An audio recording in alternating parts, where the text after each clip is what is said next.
Assalamualaikum warahmatullahi wabarakatuh. Apa kabar sobat sekalian? Semoga baik-baik saja. Jumpa lagi di channel Delgo. Kali ini kita akan membahas tips kesehatan yang ada di sekitar kita, yaitu terkait masalah hepatitis misterius ya. Bagaimana cara mendeteksi dini hepatitis misterius dan kenali tandanya. Sobat sekalian ya, jadi wabah hepatitis misterius ini tengah merebak di sejumlah negara di dunia dan itu sudah dibahas di channel ini ya, yaitu terkait virus yang sudah diungkap oleh WHO, yaitu virus adenovirus gitu ya. Dan ini ternyata awalnya memang di Jepang gitu ya. Dan sudah merebak di belasan negara termasuk di Jepang, Amerika Serikat, Israel dan negara-negara yang lain, dan kita juga patut menyayangkan itu ternyata sudah merebak di Indonesia gitu ya. Dan kemarin sudah ada 3 anak yang menderita hepatitis misterius sampai apa namanya hilang ya, sampai meninggal dunia ya. Jadi kita innalillahi wa inna ilaihi raji'un. Jadi memang kita patut menyayangkan dan harus kita patut waspadai gitu ya, terkait masalah hepatitis misterius ini. Dan kita perlu ya mengimbau pada para orang tua untuk melakukan deteksi dini ya.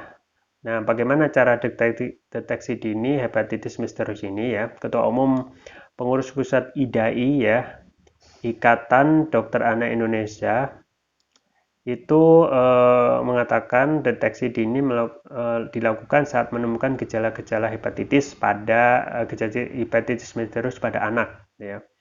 Agar mendeteksi dini secara dini ya, jika menemukan anak-anak dengan gejala seperti kuning ya, mual, muntah, diare, nyeri perut ya, kemudian penurunan kesadaran kejang, lesu, demam tinggi ya, kemudian haruslah memeriksakan diri ke fasilitas layanan kesehatan terdekat gitu ya. Kita ketahui sebelumnya WHO, Badan Kesehatan Dunia, itu mengumumkan hepatitis akut misterius ini sebagai kejadian luar biasa atau KLB. Ini menyusul setelah ada lebih dari 170 kasus yang dilaporkan di 12 negara ya, termasuk sudah masuk di Indonesia gitu ya.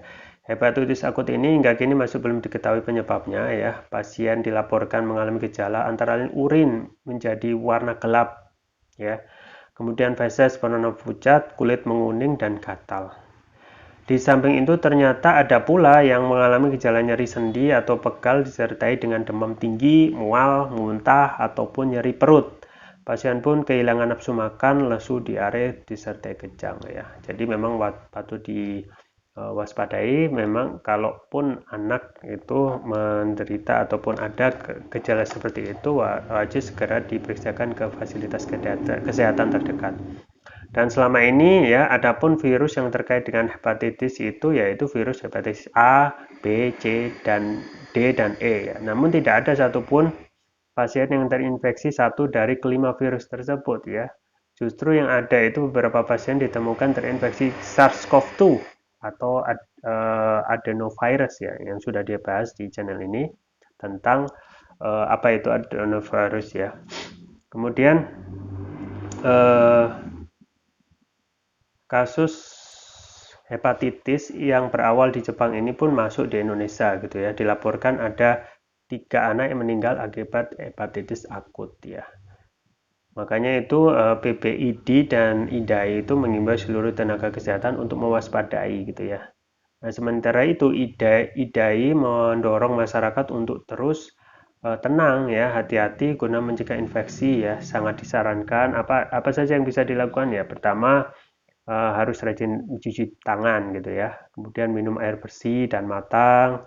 Kemudian untuk makan makanan yang bersih dan matang, membuang tinja dan popok sekali pakai pada tempatnya ya. Jadi memang harus ditanamkan kembali kehidupan bersih ya, pola hidup bersih ya.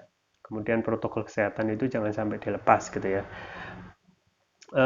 Selain itu juga menggunakan alat makanan sendiri-sendiri apalagi jika terdapat temuan salah satu gejala ya. Dan yang paling penting ya, hidup bersih ini harus karena memang sudah terjangkit ataupun sudah menyebar ya, hepatitis misterius ini harus senantiasa saling mengingatkan, dan di rumah itu benar-benar harus bersih gitu ya.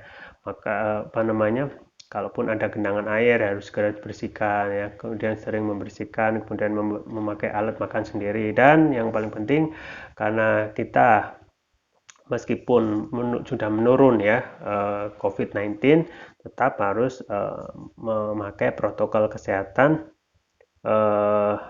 termasuk juga menggunakan masker dan juga menjaga jarak ya. Jadi memang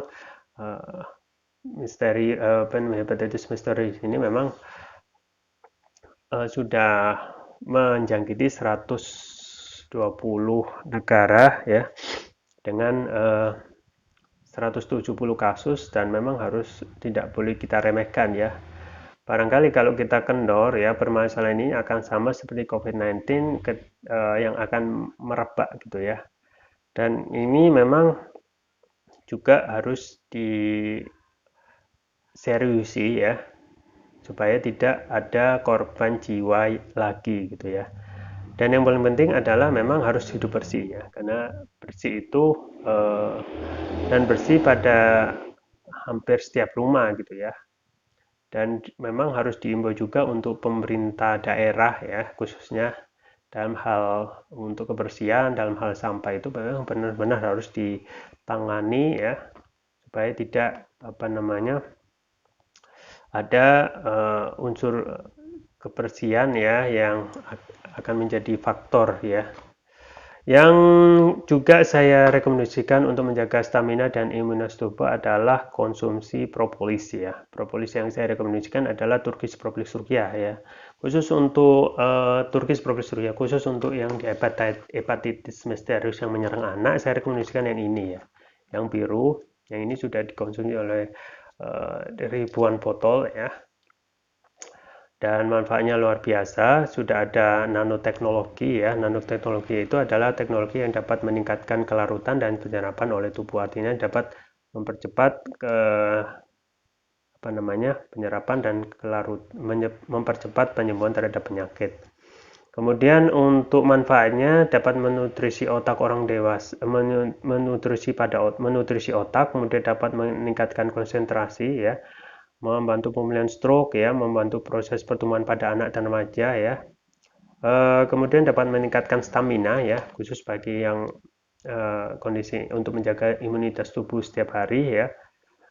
Mengatasi gangguan migrain, keluhan vertigo, mengatasi sering sakit kepala ya, stres, kepala pening. Dapat juga meningkatkan kecerdasan pada anak dan remaja, sekaligus memudahkan anak dan remaja itu menghafal pelajaran ya. Juga dapat menutrisi otak orang dewasa yang suka lupa dan pikun. Nah, ini juga untuk yang dewasa ya. Memang seyogyanya juga perlu untuk terus menjaga kesehatan ya, karena bisa saja hepatitis itu ataupun penyakit yang lebih parah itu terjadi dalam kondisi sekarang yang tidak menentu ya. Yang merah ini manfaatnya luar biasa ya. Dapat mengatasi masalah penyakit non medis ya, kolesterol ya, diabetes, kemudian juga untuk mah, kanker ya, ginjal, paru-paru ya, dan lain sebagainya.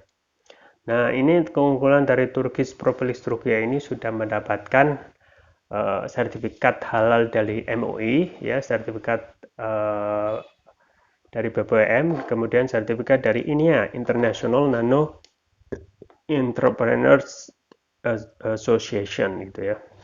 Kemudian penggunaannya cukup mudah, tinggal meneteskan TPR ini sesuai berat badan tubuh. Misalkan berat badan tubuh 70 kg, berarti 7 tetes dikonsumsi 2 kali pagi dan malam.